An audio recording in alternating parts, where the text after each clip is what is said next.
नमस्कार, tortoise study centre में आप सभी का स्वागत है।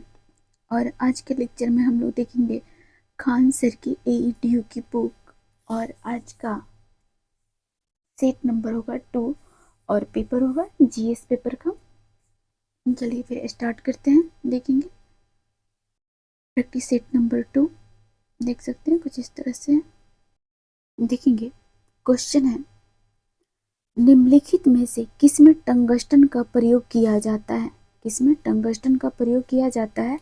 तो ये किया जाता है आपको विद्युत बल्ब में, विद्युत बल्ब में। ठीक है, हम लोग देखेंगे टंगस्टन का संकेत W होता है और इसका गलनांक लगभग 3500 डिग्री सेल्सियस होता है। नेक्स्ट क्वेश्चन है, भारत में सन 1855 में प्रथम जूट उद्योग कहाँ स्थापित किया गया था?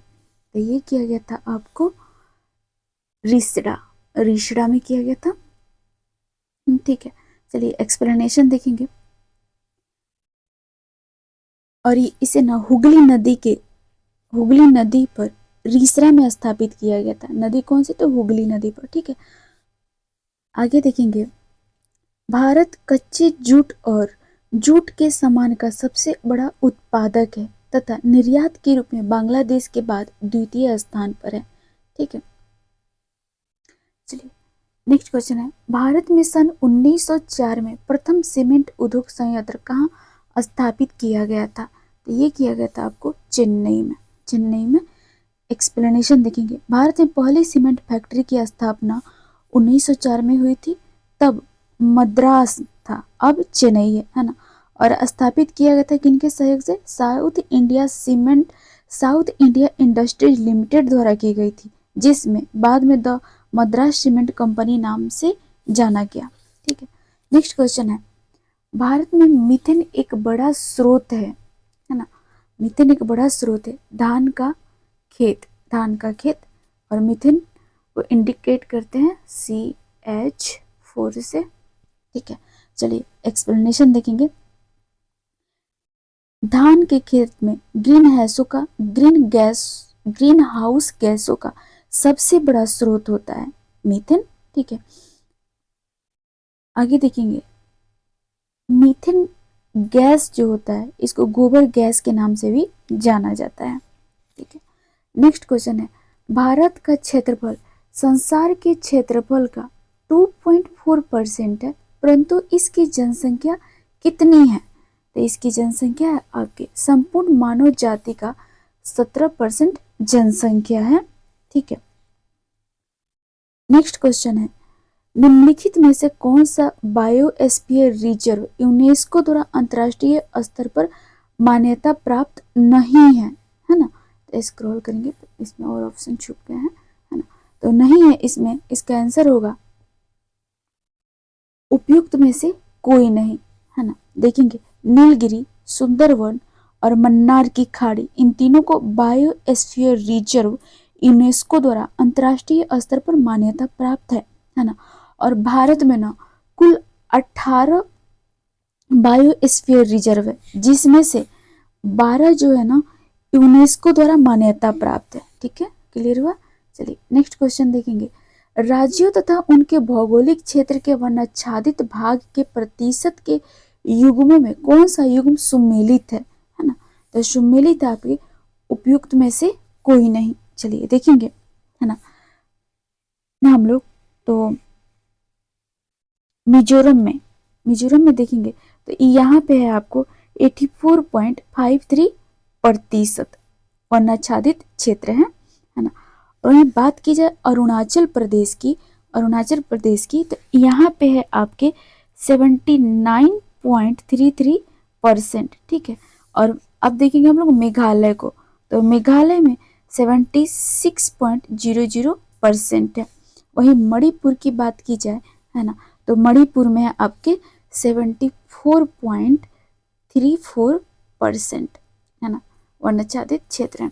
चलिए नेक्स्ट क्वेश्चन देखेंगे हम लोग। हाँ, और इस चैनल पे जो भी नए हैं वो चैनल को लाइक एंड सब्सक्राइब करें और बेल आइकन को टैप करें, ताकि नेक्स्ट टाइम से उन्हें नोटिफिकेशन मिल जाएगा। चलिए नेक्स्ट क्वेश्चन है, देखेंगे हम लोग, कथन अ अरावली के पश्चिम में राजस्थान के भाग पूर्वी भाग को अपेक्षा कम वर्षा प्राप्त करते हैं। कारण ब, अरावली की दिशा दक्षिणी पश्चिमी मानसून की अरब सागर शाखाओं के समानांतर है। ठीक है, तो इसका आंसर होगा दोनों। अ ब सत्य है और ब अ का कारण है। ठीक है, चलिए अगला क्वेश्चन है, निम्नलिखित तुलना के आधार पर हिमालयी नदी की प्रायद्वीपीय नदी से तुलना करें। ठीक है, तो देखते हैं, इनकी तुलना करने की बातें की जा रही है। ठीक है, तो अधिकांश हिमालयी नदियां बारहमासी हैं, जबकि अधिकांश प्रायद्वीपीय नदियां वर्षा पर निर्भर करती हैं। बिल्कुल सही है। नेक्स्ट है, हिमालयी नदी की ढाल प्रायद्वीपीय नदी की तुलना में अधिक खड़ी है। बिल्कुल सही है ना। और प्रायद्वीपीय नदी हिमालयी नदी की तुलना में अपने रास्ते में अधिक क्षरण का कारण बनती है। नहीं, ये गलत है। आंसर होगा ए, 1 और 2। ठीक है, देखेंगे हम लोग प्रायद्वीपीय नदी है ना,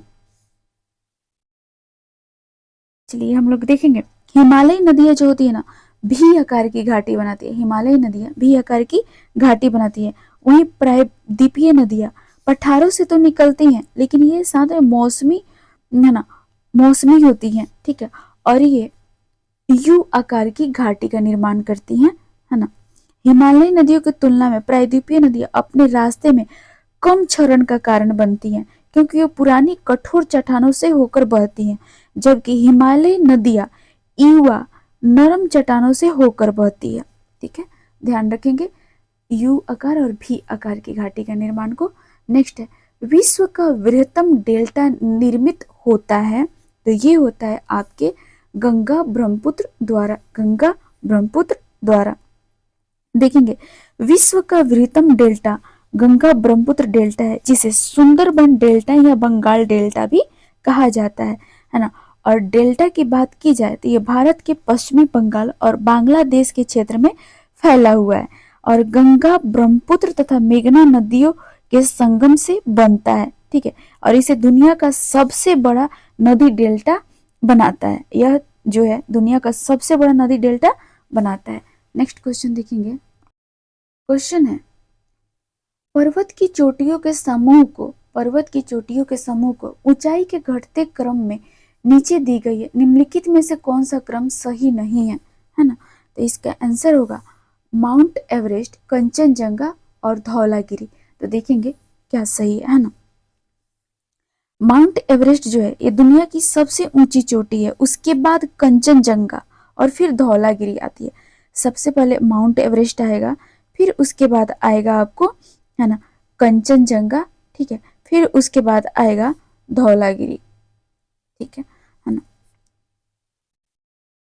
माउंट एवरेस्ट जो है ना ये दुनिया का सबसे ऊंचा पर्वत है, और इसकी ऊंचाई है 8,848.86 मीटर। ठीक है, और धौलागिरी ये दुनिया का 7वां सबसे ऊंचा पर्वत है। वहीं कंचनजंगा की बात की जाए है ना, ये दुनिया का 3रा सबसे बड़ा ऊंचा पर्वत है। ध्यान रखेंगे। नेक्स्ट क्वेश्चन है म्यांमार के साथ भारत के किन राज्यों की सीमाएं मिलती हैं, है ना। तो मिलती है अरुणाचल प्रदेश, नागालैंड, मणिपुर, मिजोरम की। ठीक है ना। देखेंगे म्यांमार के साथ भारत के 4 राज्यों की सीमा लगती है, जो आप देख लिए उनके नामों को। ठीक है ना। और कितने किलोमीटर लगती हैं, तो ये लगते हैं 1643 किलोमीटर। ठीक है, ध्यान रखेंगे। नेक्स्ट क्वेश्चन है, भारत के वित्त आयोग के संदर्भ में निम्नलिखित कथनों पर विचार करें। देखेंगे हम लोग, तो वित्त आयोग एक सांविधिक निकाय है ना। वित्त आयोग एक सांविधिक निकाय तो नहीं है ना। संविधान के अनुच्छेद 280 के तहत वित्त आयोग स्थापित किया गया, सही है ना। नेक्स्ट है, वित्त आयोग द्वारा की गई सिफारिश से प्रकृति में केवल सलाहकारी है, बिल्कुल सही है ना। और इसके अकॉर्डिंग बस दो का ही ऑप्शन दिया हुआ था, इसके अकॉर्डिंग ए नंबर सही होगा। चलिए अब हम लोग एक्सप्लेनेशन देखेंगे। वित्त आयोग ना सांविधिक नहीं, ये संवैधानिक है। क्या है ये? संवैधानिक है। ठीक है, चलिए अनुच्छेद 280 में वर्णित है और इसका गठन राष्ट्रपति द्वारा की जाती है और प्रथम वित्त आयोग का गठन 1951 में हुआ था। कब हुआ था? 1951 में किया गया था और इसकी सिफारिशें आप लोग जैसे कि पता है सलाहकारी है, बाध्यकारी नहीं है। चलिए नेक्स्ट क्वेश्चन है, इनमें से कौन सी भारत के राष्ट्रपति के पद के लिए आवश्यक योग्यता नहीं है ना? तो नहीं है वह संसद के किसी सदन का सदस्य हो। ठीक है, चलिए अब हम लोग इनकी योग्यता की बात करें, है ना, तो अनुच्छेद 58 1 का सब क्लॉज बी, ठीक है, के अनुसार भारत का राष्ट्रपति बनने के लिए न्यूनतम आयु कितनी होनी चाहिए? 35 ईयर्स, ठीक है ना। और राष्ट्रपति का कार्यकाल 5 वर्षों का होता है और ये पुनः निर्वाचित होने के पात्र होते हैं, यानी दोबारा चुने जा सकते हैं, है ना। देखेंगे एक पॉइंट और देखेंगे, राष्ट्रपति लोकसभा के सदस्य के लिए आहर्ती हो, है ना, और वह भारत सरकार या राज्य सरकार या किसी भी सरकार के नियंत्रणाधीन किसी भी लाभ के पद पर न हो और 35 वर्ष की आयु पूरी कर चुके हो, भारत का नागरिक हो, है ना। यही इनके मूलभूत योग्यताएं हैं। चलिए नेक्स्ट क्वेश्चन है, निम्न में से भारत में धर्मनिरपेक्षता की कौन सी मौलिक विशेषता है? कौन सी मौलिक विशेषता है? तो यह आपके उपयुक्त में से एक से अधिक।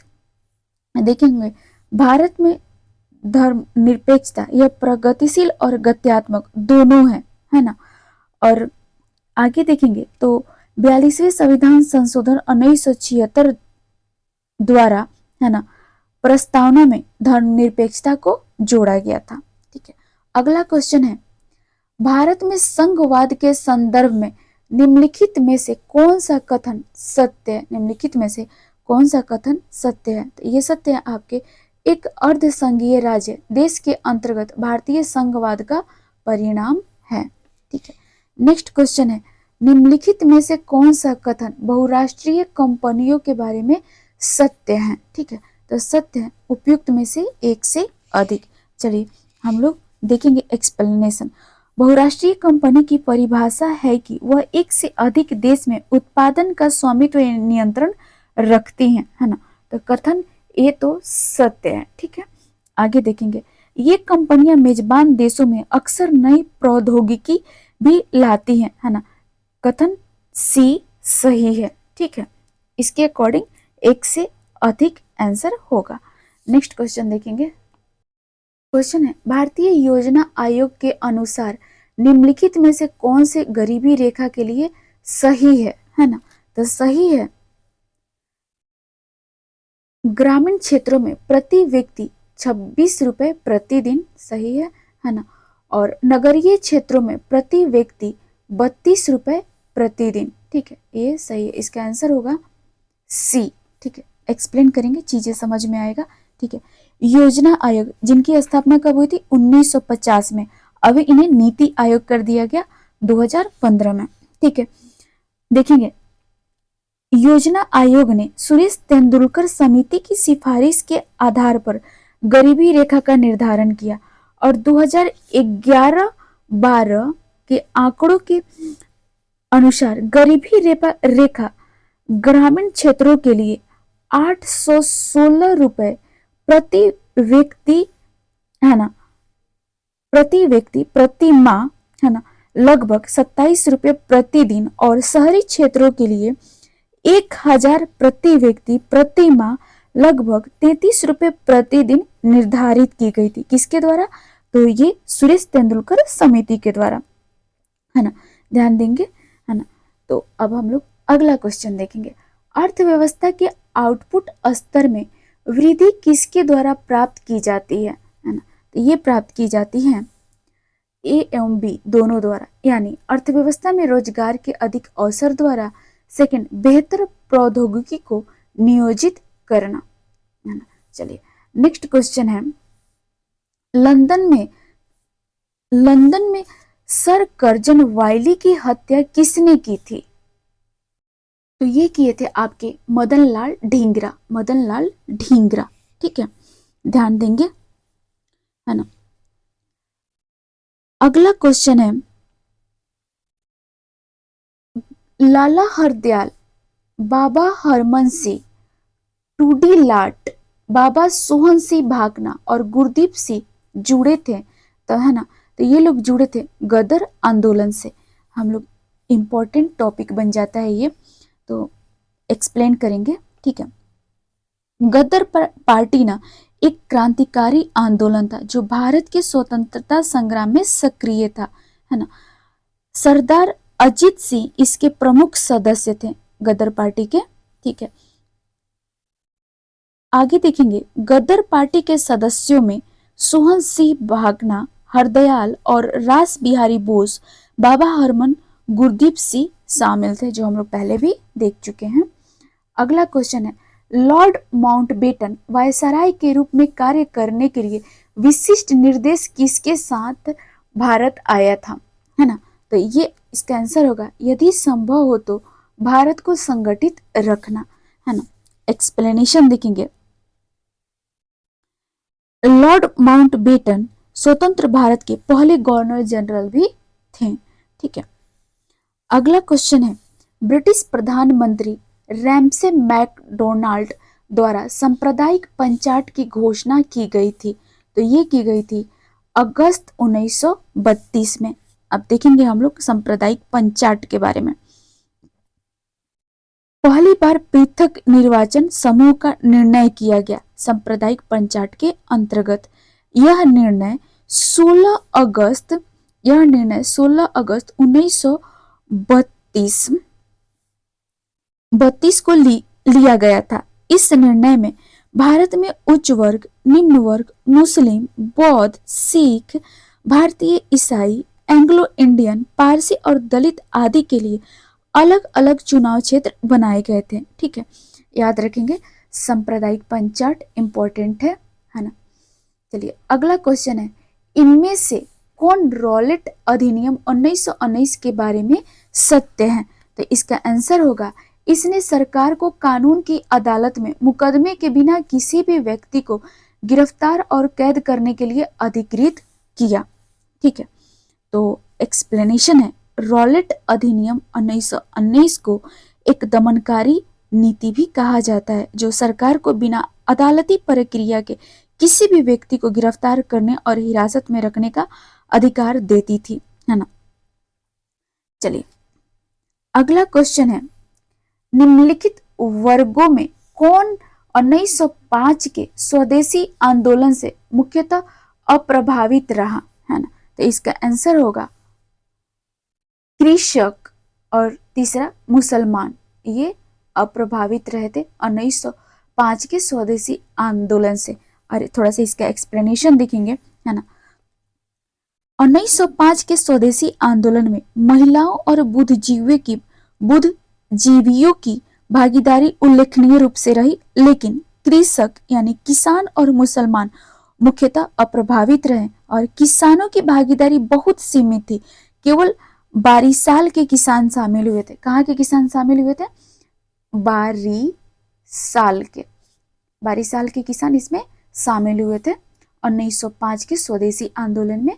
नेक्स्ट क्वेश्चन है, भारतीय स्वतंत्रता का तिरंगा ध्वज पहली बार डैश में फहराया गया था, ठीक है। तो देखेंगे, यह फहराया गया था रावी नदी के तट पर 31 दिसंबर 1929 के मध्य रात्रि में। इसमें कुछ पॉइंट है जिसको देखेंगे हम लोग, है ना। पूर्ण स्वराज का संकल्प भी यही लिया गया था, ठीक है। इसी अधिवेशन में 26 जनवरी को पूर्ण स्वराज दिवस के रूप में मनाने का भी निर्णय लिया गया था, ये हम लोग देख लिए हैं, जिसे बाद में भारत का गणतंत्र दिवस भी घोषित किया गया, है ना। और 26 जनवरी को हम लोग गणतंत्र दिवस सेलिब्रेट करते हैं, आप सभी को पता ही होगा। चलिए नेक्स्ट क्वेश्चन है, बाबू वीर कुंवर सिंह जो 1857 के क्रांति में एक बड़े नेता थे, उनका संबंध बिहार के किस स्थान से था? तो जगदीशपुर से था। क्वेश्चन है, 1902 ईस्वी में लॉर्ड कर्जन ने 2 भारतीय सदस्यों को सम्मिलित करते हुए एक विश्वविद्यालय आयोग गठित किया, वे कौन थे, है ना। तो वे कौन थे? तो ये थे सैयद हुसैन बिलग्रामी और न्यायमूर्ति गुरुदास बनर्जी, आंसर होगा, ठीक है। देखेंगे, भारत के वायसराय लॉर्ड कर्जन ने 1902 ईस्वी में सर थॉमस रैले की अध्यक्षता में एक विश्वविद्यालय आयोग का गठन किया था 1902 में, ठीक है, जिसमें 2 भारतीय सदस्य सैयद हुसैन बिलग्रामी और न्यायमूर्ति गुरुदास बनर्जी शामिल थे। इनके इस आयोग के उद्देश्य थे शैक्षणिक सुधार करना। इन्हीं के सुझावों पर 1904 ईस्वी में भारतीय विश्वविद्यालय अधिनियम पारित हुआ था। भारतीय विश्वविद्यालय अधिनियम कब पारित हुआ था? तो 1904 में। नेक्स्ट है, औपनिवेशिक शासन ने भारत में कौन सी राजस्व प्रणाली लागू की, है ना? तो ये लागू की थी आपको उपयुक्त में एक से अधिक। चलिए एक्सप्लेनेशन देखेंगे। भारत में अस्थाई बंदोबस्त, रैयतवाड़ी बंदोबस्त और महलवाड़ी बंदोबस्त तीनों राजस्व प्रणालियां लागू थी, ठीक है। अस्थाई बंदोबस्त प्रणाली 1793 में लॉर्ड कॉर्नवालिस द्वारा बंगाल, बिहार और उड़ीसा में लागू की गई थी। बंगाल, बिहार और उड़ीसा में लागू की गई थी। बंगाल, बिहार प्लस ओडिशा, ठीक है, लागू की गई थी। अब हम लोग देखेंगे रैयतवाड़ी बंदोबस्त को, रैयतवाड़ी बंदोबस्त को, ठीक है। तो यह प्रणाली ना थॉमस मुनरो द्वारा 1820 में मद्रास और बॉम्बे प्रेसिडेंसी में लागू की गई थी। वहीं हम लोग महलवाड़ी बंदोबस्त की बात करें तो ये हॉल्ट मैकेंजी द्वारा 1822 में उत्तर प्रदेश, मध्य प्रदेश और पंजाब में लागू की गई थी, ठीक है। चलिए नेक्स्ट क्वेश्चन है, पूर्वी द्वीप समूह की खोज किस पुर्तगाली नाविक ने की, है ना? तो ये की थी आपके वास्को डी गामा ने 1498 में। और ये चलिए आगे देखेंगे। क्वेश्चन है, सन 1565 में कौन सा प्रसिद्ध युद्ध हुआ था? तो ये हुआ था तालीकोटा का युद्ध, है ना। और यह युद्ध, तालीकोटा का युद्ध, विजयनगर के शासक सदाशिव राय और बीजापुर, बीदर, गोलकुंडा एवं अहमदनगर की संयुक्त सेना के मध्य हुआ था। इस युद्ध में सदाशिव राय हार गए थे, है ना।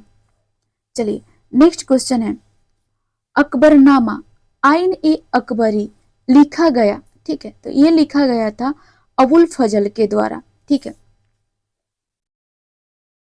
देखेंगे इसमें ना आइन ए अकबरी में प्रशासनिक, सांस्कृतिक और सामाजिक पहलुओं का वर्णन किया गया।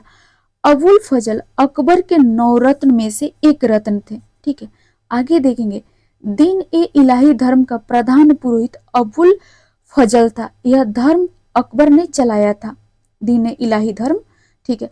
अकबर का शासनकाल 1556 से 1605 तक था। अकबरनामा को अकबर की किताब के नाम से भी जाना जाता है तथा इसके तीसरे खंड को आईने अकबरी के नाम से जाना जाता है। इसे फारसी में लिखा था जो 1600 से 1605 में प्रकाशित हुई।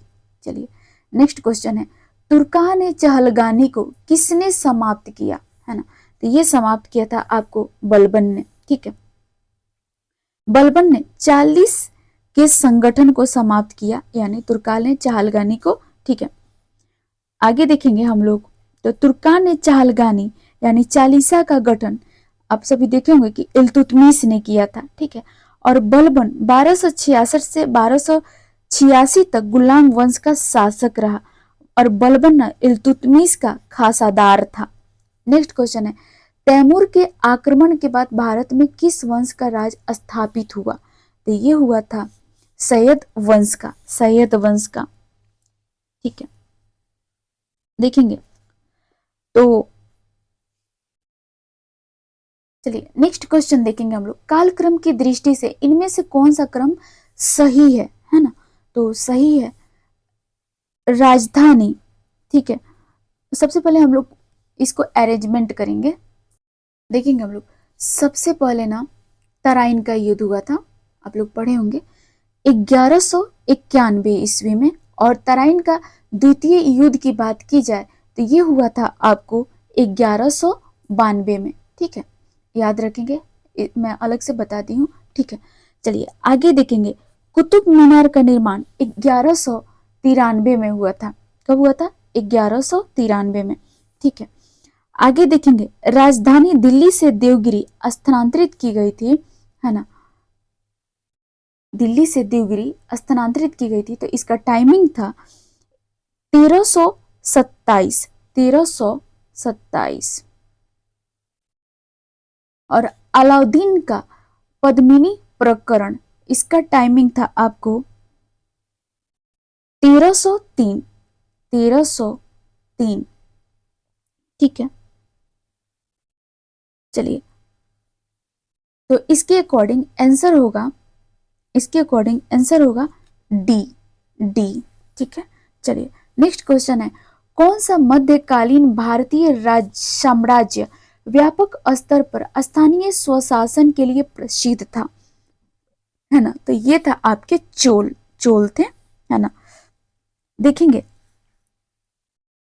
इसमें ना मध्यकालीन भारत में चोल साम्राज्य यानी चोल एम्पायर व्यापक स्तर पर स्थानीय स्वशासन के लिए प्रसिद्ध था, जहां ग्राम सभा हुआ करती थी और अन्य स्थानीय समितियां प्रशासन में महत्वपूर्ण भूमिका निभाया करती थी।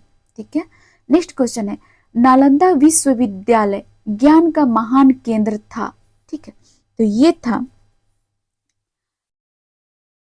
बौद्ध धर्म का, बौद्ध धर्म का। देखेंगे हम लोग थोड़ा बेसिक, है ना, तो गुप्त वंश के शासक कुमार गुप्त प्रथम ने बिहार राज्य में नालंदा विश्वविद्यालय की स्थापना 5वीं सदी में की थी, है ना, और बौद्ध मठ रूप में की थी, बौद्ध मठ के रूप में, है ना। और इस विश्वविद्यालय को ध्वस्त गौरी के सेनापति बख्तियार खिलजी के द्वारा किया गया था। तो वो कब किया था? 7वीं शताब्दी ईसा पूर्व में, है ना। और चीनी यात्री ह्वेन सांग ने नालंदा विश्वविद्यालय का दौरा किया था। ध्यान रखेंगे, चीनी यात्री ह्वेन सांग ने नालंदा विश्वविद्यालय का भ्रमण किया था, यानी दौरा किया था। चलिए अगला क्वेश्चन है, मौर्य काल में शासकीय भूमि से प्राप्त आय को क्या कहा जाता था? तो इसे कहा जाता था सीता, सीता। ठीक है, यह भूमि सीधे सम्राट के नियंत्रण में होती थी और इसे प्राप्त राजस्व राज्य के खजाने में जाता था, जिसे हम सीता कहते थे। उसका बेसिक है। चलिए एक्सप्लेनेशन। अगला क्वेश्चन है, अशोक के स्तंभ पर लिखी लिपि क्या है ना। तो ये लिखी लिपि है आपके ब्राह्मी, ब्राह्मी। थोड़ा बेसिक जान लेंगे हम लोग, एक्सप्लेन कर लेंगे। ठीक है, अशोक के अभिलेखों में आप देखेंगे कि अशोक के शिलालेखों में ब्राह्मी, खरोष्टी, ग्रीक और आरामाइक लिपियों का इस्तेमाल किया गया था और इन शिलालेखों में धर्म प्रशासन और अशोक के धार्मिक दृष्टिकोण से जुड़ी जानकारियां दी गई थी, है ना। और जिसमें उन्होंने खुद को देवताओं का प्रिय सेवक कहा, है ना। अशोक के शिलालेख भारत, पाकिस्तान, नेपाल, अफगानिस्तान और बांग्लादेश में पाए गए हैं। इंपॉर्टेंट है, याद रखेंगे। क्वेश्चन है, भारत छोड़ो आंदोलन 1942 के समय जेल से भागकर किसने भूमिगत होकर लड़ाई लड़ी, है ना। तो ये लड़ी थी आपको जयप्रकाश नारायण ने, जयप्रकाश नारायण ने। ठीक है, ध्यान देंगे। नेक्स्ट क्वेश्चन है, और इन्होंने ना नेपाल में आजाद दास्ता स्वतंत्र ब्रिगेड का आयोजन किया था, है ना। आजाद दास्ता, याद रखेंगे, स्वतंत्र ब्रिगेड का आयोजन जयप्रकाश नारायण ने नेपाल में किया था। चलिए नेक्स्ट क्वेश्चन है, प्राचीन राज्य अवंती की राजधानी थी, इसकी राजधानी थी उज्जैन, उज्जैन। ये 16 महाजनपदों में से एक महाजनपद था, है ना। देखेंगे अवंती साम्राज्य की राजधानी उज्जैन और महिष्मती थी। अवंती को 2 भागों में बांटा गया था, एक था उत्तरी अवंती और दूसरा था दक्षिणी अवंती। उत्तरी अवंती की राजधानी उज्जैनी थी, वहीं दक्षिणी अवंती की राजधानी महिष्मती थी। यह महाजनपद मध्य प्रदेश के मालवा क्षेत्र में स्थित था। इंपॉर्टेंट है, याद रखेंगे। नेक्स्ट है, त्रिरत्न या 3 रत्न जैसे सटीक ज्ञान, सच्ची आस्था और सटीक क्रिया निम्न में से किससे संबंधित है ना। तो ये संबंधित है जैन धर्म से, जैन धर्म से। ध्यान देंगे, है ना। जैन धर्म में 3 रत्न माने गए हैं। पहला है आपका साम्यक दर्शन, दूसरा है साम्यक ज्ञान, तीसरा है आपका साम्यक चरित्र, है ना। चलिए, है ना, जैन धर्म में ना त्रिरत्न का पालन करना आध्यात्मिक विकास का मार्ग है, ऐसा कहा गया है। चलिए नेक्स्ट क्वेश्चन है, महात्मा बुद्ध ने अपना पहला धर्म चक्र परिवर्तन यानी उपदेश किस स्थान पर दिया था? तो ये दिए थे सारनाथ में, सारनाथ में दिए थे। ठीक है, और इन्होंने पाली भाषा में उपदेश दिया था। किस भाषा में? तो पाली भाषा में, याद रखेंगे, है ना। ध्यान देंगे,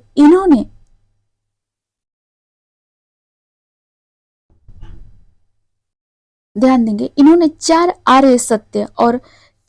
आर्य सत्य और अष्टांगिक, ठीक है, अष्टांगिक, हिंदी में लिखते हैं अष्टांगिक, ठीक है, अष्टांगिक मार्ग का वर्णन किया जो बौद्ध धर्म के मूल सिद्धांत है। और सबसे अधिक उपदेश उन्होंने श्रावस्ती उत्तर प्रदेश में दिया जो बौद्ध धर्म का प्रमुख केंद्र था। सबसे अधिक उपदेश उन्होंने कहाँ दिया था? श्रावस्ती उत्तर प्रदेश में। इंपॉर्टेंट है, याद रखेंगे। नेक्स्ट क्वेश्चन है, ऋग्वेद में यज्ञ हेतु कितने प्रकार के पुरोहितों या ऋत्विज का वर्णन मिलता है ना? तो ये मिलता है आपके चार, है ना। तो देखेंगे, वैदिक धर्म में मूर्ति पूजा का स्थान नहीं था, ठीक है, और मंदिर भी नहीं थे। इस काल में यज्ञों का महत्व था जिन्हें संपन्न करने के लिए 4 ऋत्विजों की आवश्यकता होती थी। तो ये थे आपके होत्री, यज्ञ का पाठ करने वाले, और अधर्यु, यज्ञ का संचालन करने वाले, और उदाता, हवन करने वाला, और ब्रह्म, यज्ञ की समापन क्रिया करने वाला। और वेदों में ना परमात्मा की कोई मूर्ति नहीं मानी गई है ना, इसलिए पूजा मुख्यतः यज्ञ और मंत्रों द्वारा होता था। चलिए नेक्स्ट क्वेश्चन है, सिंधु घाटी स्थल हुलास भारत के किस राज्य में स्थित है? तो ये स्थित है आपके उपयुक्त में से कोई नहीं। देखेंगे, हुलास भारत के उत्तर प्रदेश राज्य के सहारनपुर जिले में स्थित है ना, और इसका उत्खनन 1978 से 1979 में किया गया था। इसमें ना सिंधु कालीन अवशेष मिले हैं। चलिए अगला क्वेश्चन है, क्लीन करेंगे। पुरापाषाण युग की सबसे बड़ी उपलब्धि थी, है ना, तो इसकी उपलब्धि थी अग्नि का प्रयोग, है ना। पुरापाषाण युग में मनुष्य ने पत्थर के औजार और कलाकृतियां बनाना सीखा, है ना। और आगे देखेंगे, पुरापाषाण काल के उच्च युग में लोग चित्रकला, भित्ति चित्र और कठोर पत्थरों जैसे क्वार्टजाइट का उपयोग औजार और हथियार बनाने में करते थे, जिससे उन्हें क्वार्टजाइट पुरुष कहा जाता है। उन्हें क्या कहा जाता है? क्वार्टजाइट पुरुष। ध्यान रखेंगे, इंपॉर्टेंट है। नेक्स्ट क्वेश्चन है, पुरातन अवशेषों के कालक्रम का निर्धारण किस पद्धति से होता है? तो ये होता है ना, C14, है ना, रेडियो कार्बन डेटिंग के तहत होता है। चलिए, है ना, देखेंगे तो इसमें ना आइसोटोप के क्षय को मापा जाता है। क्या मापा जाता है? आइसोटोप के क्षय को। नेक्स्ट क्वेश्चन है, खनिज उत्पादन में बिहार भारत के संपूर्ण खनिज उत्पादन का डैश प्रतिशत हिस्सेदार था? तो इसका आंसर होगा 40%। ठीक है, देखेंगे इसमें थोड़ा हम लोग एक्सप्लेन करेंगे। 15 नवंबर 2000 से पहले तक देश के कुल खनिज उत्पादन में लगभग 40% हिस्सेदारी बिहार राज्य की थी। ठीक है, लेकिन 15 नवंबर 2000 के बाद बिहार से झारखंड निकल गया, है ना। चलिए इसी में देखेंगे, वर्तमान में बिहार के पूर्वी एवं दक्षिणी पूर्वी क्षेत्र में आर्कियन युग की चट्टानें तथा दक्षिणी पश्चिमी क्षेत्र में विंध्यन समूह की चट्टानें पाई जाती हैं, जहां से अल्प मात्रा में खनिज का उत्पादन होता है। बिहार में लोकेशन याद रखेंगे, कहां से खनिज का उत्पादन होता है। देखेंगे, कांवर झील बिहार के किस जिले में स्थित है? तो इसका आंसर होगा उपयुक्त में से कोई नहीं, है ना। एक्सप्लेनेशन है, बिहार की सबसे बड़ी ऑक्सबो झील यानी गोखुर झील कांवर झील है। कांवर झील को एशिया की सबसे बड़ी ताजे पानी की गोखुर झील के रूप में जाना जाता है। बेगूसराय की कांवर झील को 2020 में रामसर साइट की लिस्ट में शामिल किया गया, जो बिहार की पहली और देश की 39वीं ऐसी झील है ना। और आगे देखेंगे रामसर साइटें वेटलैंड्स होते हैं जिनका अंतर्राष्ट्रीय महत्व होता है। और रामसर सम्मेलन कब हुआ था? तो 1971 में ईरान में। ठीक है, चलिए। और रामसर सम्मेलन 1971 ईस्वी में यूनेस्को द्वारा स्थापित अंतर्राष्ट्रीय आर्द्रभूमि संधि है। ध्यान रखेंगे ये क्या है? अंतर्राष्ट्रीय आर्द्रभूमि संधि है। क्वेश्चन है दुर्गावती जलप्रपात बिहार के किस जिले में स्थित है? तो ये स्थित है आपके कैमूर में। ठीक है, दुर्गावती जलप्रपात जो है ये रोहतास पठार के किनारे पर बना है ना। दुर्गा नदी पर यह जलप्रपात जो है दुर्गा नदी पर स्थित है। नेक्स्ट क्वेश्चन है बिहार का तराई प्रदेश विस्तृत है तो भारत नेपाल सीमा के समानांतर। नेक्स्ट क्वेश्चन है बिहार के कौन से 3 जिले पश्चिमी बंगाल की सीमा पर स्थित है ना। तो ये है आपके, है ना, कटिहार, पूर्णिया, किशनगंज। नीचे से स्टार्ट करेंगे, कटिहार आएगा, फिर उसके बाद बीच में पूर्णिया आएगा, फिर ऊपर में किशनगंज आएगा। ठीक है, जो जहाँ सबसे ज्यादा बारिश होती है, आप देखे होंगे। चलिए अगला क्वेश्चन है सुलभ इंटरनेशनल ने बिहार के किस नगर में सस्ती दर पर पेयजल उपलब्ध कराने हेतु सुलभ जल प्रोजेक्ट प्रारंभ किया है? ये प्रारंभ किया गया है दरभंगा में। ठीक है, ध्यान रखेंगे। नेक्स्ट क्वेश्चन है बिहार में कृषि और ग्रामीण विकास के लिए किस प्रकार के बैंक स्थापित करने का प्रस्ताव है? तो कृषि यंत्र बैंक का, है ना। तो अक्टूबर 2021 में नीतीश कुमार ने रबी महा अभियान प्रारंभ करते समय घोषणा की कि राज्य के 13 जिलों में 28 कृषि यंत्र बैंक स्थापित किए जाएंगे। इंपॉर्टेंट है, ध्यान रखेंगे। नेक्स्ट क्वेश्चन है विद्युत विभव मापा जाता है वोल्ट मीटर से। और देखेंगे वोल्ट मीटर में ना उच्च प्रतिरोध होता है, यह परिपथ से बहुत कम धारा खींचता है ना। चलिए नेक्स्ट क्वेश्चन है द्रव्यमान M1 के प्रक्षेप्य और द्रव्यमान M2 के लक्ष्य के साथ प्रकीर्णन में प्रयोगशाला तंत्र TL और द्रव्यमान केंद्र तंत्र T में कुल गतिज ऊर्जा की अनुपात क्या है ना। तो इसका आंसर होगा C M1 plus M2 M1। ठीक है, नेक्स्ट क्वेश्चन है केंद्राभिमुखी बल किसके लिए जिम्मेदार है ना। ये जिम्मेदार है वस्तु को वृत्ताकार पथ पर गतिमान रखना, है ना, केंद्राभिमुखी बल। ध्यान रखेंगे। एक्सप्लेनेशन है केंद्राभिमुखी बल उस बल को कहते हैं जो किसी वृत्त की वृत्ताकार पथ पर गमन करती है। क्या करती है? वृत्ताकार पथ पर गमन करती है ना। और वृत्ताकार पथ पर गतिमान रखने के लिए केंद्र की ओर खींचती है।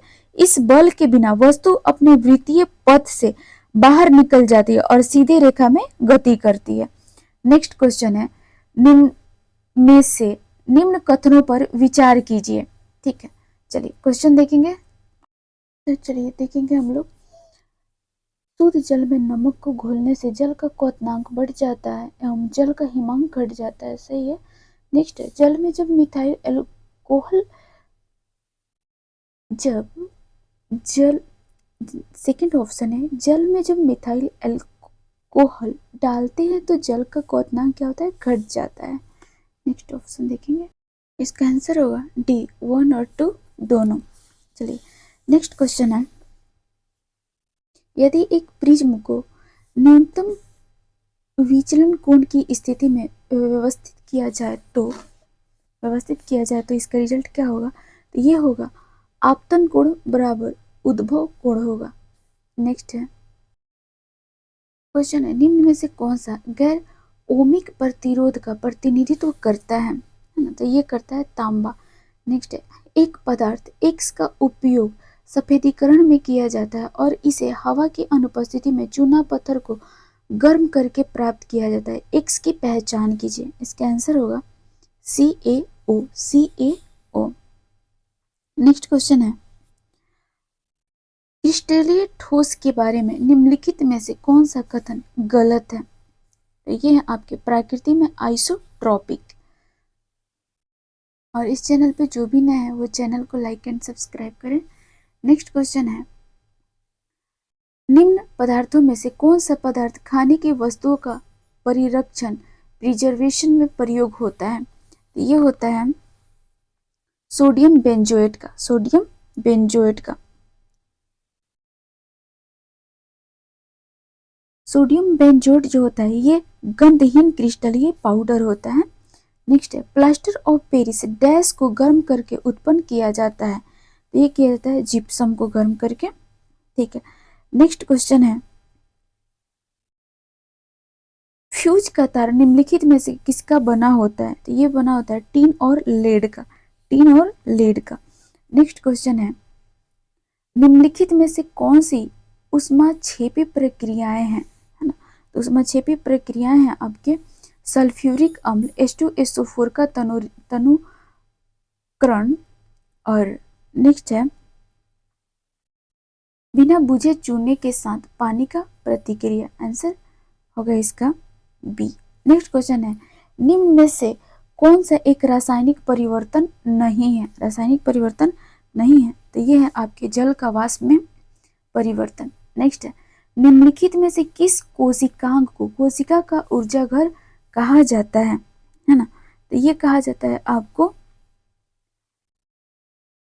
माइटोकॉन्ड्रिया को। माइटोकॉन्ड्रिया को। क्वेश्चन है, डीएनए किस में पाया जाता है? डीएनए किस में पाया जाता है? तो ये पाया जाता है केंद्रक में, है ना। और डीएनए में आनुवांशिक जानकारी नाइट्रोजन्स बेस के अनुक्रम में संग्रहित होता है। डीएनए में आनुवांशिक जानकारी नाइट्रोजन बेस के अनुक्रम में संग्रहित होता है। नेक्स्ट है, जीव विकास को सर्वप्रथम किसने समझाया था? तो ये समझाया था आपको चार्ल्स डार्विन ने। चार्ल्स डार्विन ने समझाया था। नेक्स्ट क्वेश्चन है, देखेंगे 1859 ईस्वी में ना चार्ल्स डार्विन ने यह प्रस्ताव प्रस्तुत किया था, है ना। चलिए नेक्स्ट क्वेश्चन है, लाइकेन में एक क्लोरोफिल युक्त पार्टनर डैश एक साथ रहते हैं, है ना। तो ये रहते हैं शैवाल और कवक। शैवाल और कवक, है ना। देखेंगे कवक शैवाल या साइनोबैक्टीरिया को आश्रय और पानी प्रदान करता है, जबकि शैवाल या साइनोबैक्टीरिया कवक को प्रकाश संश्लेषण द्वारा उत्पादित भोजन प्राप्त करते हैं। क्वेश्चन है, निम्नलिखित में से किसमें रक्त नहीं है लेकिन श्वसन करता है ना। तो ये है आपके हाइड्रा। हाइड्रा, ठीक है। हाइड्रा जो होता है ना, यह एक कोशिकीय प्राणी है। इसका संघ निडेरिया संघ है। इसका आकार भी मिलीमीटर में होता है और इसमें शोषण त्वचा से ऑक्सीजन और कार्बन डाइऑक्साइड के अणुओं के प्रसार से होता है। नेक्स्ट क्वेश्चन है, ब्रायोफाइट में बीजाणु मृत कोशिका होती है ना। तो इसका आंसर होगा द्विगुणित। द्विगुणित, ध्यान देंगे। ब्रायोफाइटा में बीजाणु मृत कोशिका होती है। इसे स्पोरोसाइट या मियोसाइट भी कहा जाता है। यह कोशिका एस्पैरोगोनियम के अंदर बनती है। यह द्विगुणित होती है और स्पाइरोफाइट पीढ़ी का आखिरी चरण होती है। नेक्स्ट है, निम्न में से कौन सा एक मादा लिंग हार्मोन है? तो ये है आपके प्रोजेस्टेरॉन। प्रोजेस्टेरॉन। और ये क्या होता है ना, प्रोजेस्टेरॉन प्रजनन और मासिक धर्म चक्र में महत्वपूर्ण भूमिका निभाता है महिलाओं में, ठीक है। और यह गर्भावस्था के दौरान गर्भाशय को समर्थन देने में भी मदद करता है। नेक्स्ट क्वेश्चन है, एक व्यक्ति विभिन्न रंगों में अंतर नहीं कर पाता। व्यक्ति में निम्न भाग की समस्या है ना। तो ये है कोन्स। कोन्स क्या है आपके? कोन्स के देखेंगे।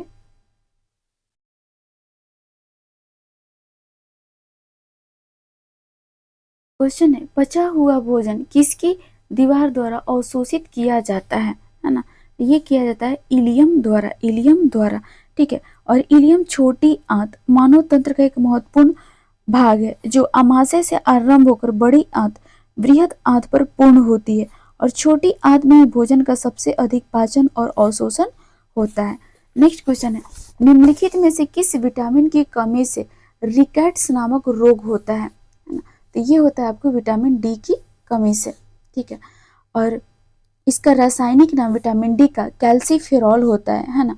और विटामिन डी की कमी से बच्चे में रिकेट्स नामक रोग होता है ना, जिसे सूखा रोग भी कहा जाता है। रिकेट्स में हड्डियां कमजोर और नरम हो जाती हैं जिससे वे आसानी से मुड़िया टूट जाती है। विटामिन डी हमारे शरीर में कैल्शियम और फास्फोरस को अवशोषित करने में मदद करता है जो हड्डियों के निर्माण और मजबूती के लिए आवश्यक है। नेक्स्ट क्वेश्चन है, फिनाइल कीटोनूरिया के रोगी के मूत्र में उत्सर्जित होने वाला अम्ल है ना। तो ये है आपके फिनाइल पायरुविक अम्ल। नेक्स्ट क्वेश्चन है, मनुष्य के शरीर में पैर की हड्डी है ना खोखली होती है। क्या होती है? खोखली होती है। नेक्स्ट क्वेश्चन है, इसका एक्सप्लेनेशन हम लोग देखेंगे है ना। मनुष्य के पैर की लंबी हड्डियां जैसे फीमर, टिबिया है ना मध्य में खोखली होती है।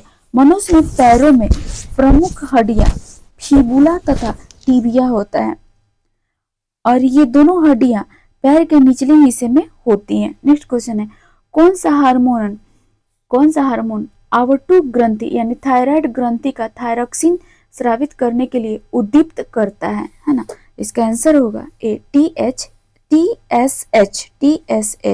है ना। टीएसएच हार्मोन जो होता है ना मस्तिष्क में पीयूष ग्रंथि द्वारा निर्मित होता है क्योंकि थायरॉक्सिन के निर्माण के लिए आयोडीन आवश्यक है ना। और मस्तिष्क में स्थित हाइपोथैलेमस और पिट्यूटरी ग्रंथि थायराइड ग्रंथि को नियंत्रित करने में मदद करते हैं, ठीक है। Hypothalamus thyrotropin releasing hormone TRH जारी करता है, ध्यान रखेंगे। और जो पिट्यूटरी ग्रंथि को थायराइड उत्तेजक हार्मोन TSH को छोड़ने के लिए उत्तेजित करता है। नेक्स्ट है, शल्य क्रिया में पट्टियों के रूप में प्रयोग किया जाता है तो कैल्शियम सल्फेट का और कैल्शियम सल्फेट का प्रयोग जो किया जाता है इसे प्लास्टर ऑफ पेरिस भी कहा जाता है। चलिए नेक्स्ट क्वेश्चन है, मलेरिया उत्पन्न करने वाले सूक्ष्म जीव निम्नलिखित में से किस अंग में जाते हैं? ये जाते हैं आपके यकृत में, ठीक है ना। मलेरिया एक्सप्लेनेशन है, मलेरिया का परजीवी प्लाज्मोडियम जब लाल रक्त कोशिकाओं आरबीसी में हीमोग्लोबिन को खाता है तो एक विषैला अपशिष्ट पदार्थ हीमोजोइन बनाता है, ध्यान रखेंगे हीमोजोइन बनाता है। जब संक्रमित आरबीसी फटती है तो यह हीमोजोइन रक्त में मुक्त होता है जिससे रोगी को ठंड लगकर तेज बुखार आता है। आगे देखेंगे, यही मलेरिया का मुख्य लक्षण है और मलेरिया के परजीवी का वाहक मादा एन्फ्रीज मच्छर होती है। यह बीमारी अधिकतर दलदली क्षेत्रों में होती है। इसके इलाज में क्लोरोक्वीन, कामाक्यून तथा एटाब्रिन नामक औषधि का उपयोग होता है। इससे प्रभावित होने वाले अंग पलीहा यानी तिल्ली है। मलेरिया केवल वही मच्छर रोग फैला सकते हैं जो पैरासाइट से संक्रमित हो।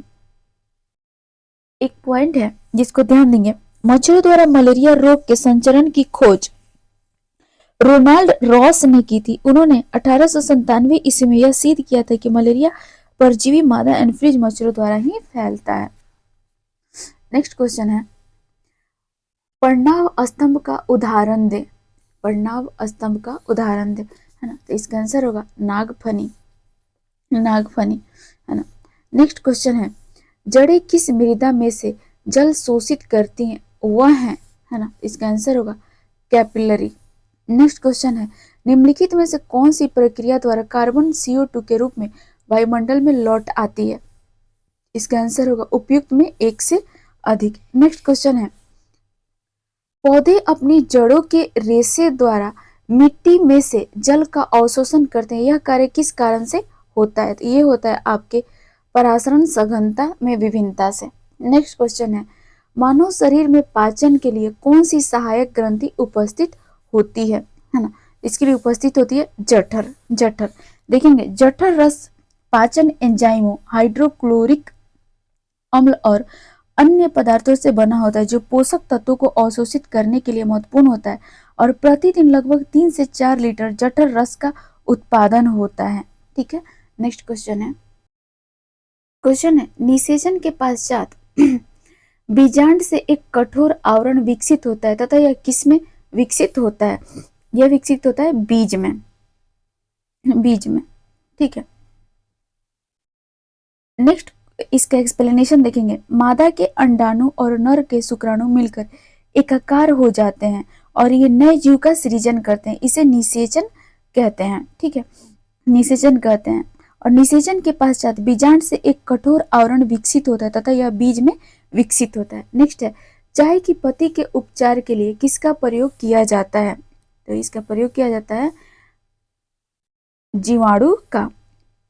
जीवाणु का। नेक्स्ट क्वेश्चन है, कौन सा अंतःपरजीवी है? अंतःपरजीवी है तो ये है आपके पटकृमि। पटकृमि, ठीक है। नेक्स्ट क्वेश्चन है, 11वें sectoral maritime logistic middle east SMLME सम्मेलन के दौरान भारतीय शिपिंग रजिस्टर द्वारा कौन सी महत्वपूर्ण घोषणा की गई है ना? तो ये की गई सऊदी अरब के दमन में एक नए कार्यालय की शुरुआत। आंसर बी, ठीक है। देखेंगे हम लोग। क्वेश्चन है 8 मई 2025 को मनाए गए विश्व रेड क्रॉस और रेड क्रिसेंट दिवस का मुख्य विषय क्या था, है ना? तो इसका विषय था मानवता को जीवित रखना। मानवता को जीवित रखना, ध्यान देंगे, है ना। अंतर्राष्ट्रीय रेड क्रॉस और रेड क्रिसेंट दिवस हर साल 8 मई को मनाया जाता है। यह दिन हेनरी ड्यूना के सम्मान में है, जिनका जन्म 8 मई 1828 ईस्वी को हुआ था। चलिए और देखेंगे तो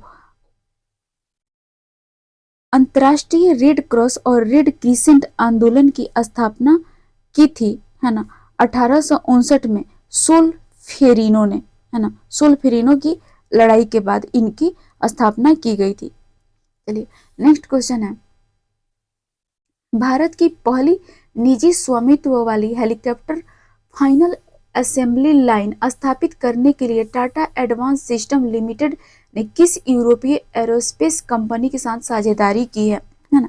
तो इसका आंसर होगा एयरबस। एयरबस। नेक्स्ट है, हाल में अंतर्राष्ट्रीय क्रिकेट परिषद ICC के नए एसोसिएट सदस्य के रूप में किन 2 देशों को शामिल किया गया? इसका आंसर होगा तिमोर लेस्ते और जाम्बिया। तिमोर लेस्ते और जाम्बिया। नेक्स्ट क्वेश्चन है, 66वें अंतर्राष्ट्रीय गणित ओलंपियाड 2025 में भारत ने कौन सी रैंक हासिल की है ना? तो इसमें हासिल किया उन्होंने 7वीं, है ना, ध्यान देंगे। एक्सप्लेनेशन हम लोग देखेंगे। भारतीय टीम ने 3 स्वर्ण, 2 रजत और 1 कांस्य पदक जीतकर कुल 193 अंक प्राप्त किए हैं गणित ओलंपियाड 2025 में, और भारत को 7वां स्थान प्राप्त हुआ है। ठीक है, और भारत के इतिहास में तीसरा अवसर है जब उसने शीर्ष 10 में स्थान बनाए हैं। ठीक है, और इस उपलब्धि का श्रेय होमी भाभा विज्ञान शिक्षा केंद्र और Tata institute of fundamental research द्वारा, है ना, संचालित कठोर चयन और प्रशिक्षण कार्यक्रम को जाता है। नेक्स्ट क्वेश्चन है, DGFT और MSME मंत्रालय द्वारा निर्यात को विशेषकर MSME की मदद के लिए लॉन्च किए गए नए प्लेटफॉर्म का नाम क्या है? तो इसका नाम है ड्रेट कनेक्ट ई प्लेटफॉर्म। नेक्स्ट क्वेश्चन है, भारतीय सेना ने आकाश प्राइम मिसाइल प्रणाली का सफल परीक्षण किस स्थान पर किया? तो ये किया था लद्दाख में। नेक्स्ट क्वेश्चन है, मानसून के आगमन से पहले बिहार राज्य आपदा प्रबंधन प्राधिकरण द्वारा आयोजित वार्षिक बाढ़ सुरक्षा सप्ताह 2025 की थीम क्या थी? तो इसकी थीम थी पुनः तैयारी बेहतर सुरक्षा। नेक्स्ट क्वेश्चन है, नई दिल्ली स्थित army hospital research and referral द्वारा आयोजित पहले सशस्त्र बल राष्ट्रीय सम्मेलन 2025 का मुख्य केंद्र बिंदु क्या था? तो इसका केंद्र बिंदु था सस्टेनेबल हॉस्पिटल आर्किटेक्चर, प्लानिंग और इंफ्रास्ट्रक्चर। ठीक है, नेक्स्ट क्वेश्चन है, सितंबर 2025 में बिहार विधानसभा ने राज्य की नौकरियों में महिलाओं के लिए आरक्षण को 35% से बढ़ाकर कितना करने के विधेयक पारित किया है ना? तो ये किया है आपको 50%, है ना। और ये करने का उद्देश्य है सरकारी क्षेत्र में महिलाओं की भागीदारी बढ़ाना और लैंगिक समानता को बढ़ावा देना। चलिए, है ना, ये अब हम लोग का सेट समाप्त हुआ। अब हम लोग सेट नंबर 3 में मिलते हैं। और इस चैनल पे जो भी हैं प्लीज़ वो चैनल को लाइक एंड सब्सक्राइब करें। धन्यवाद।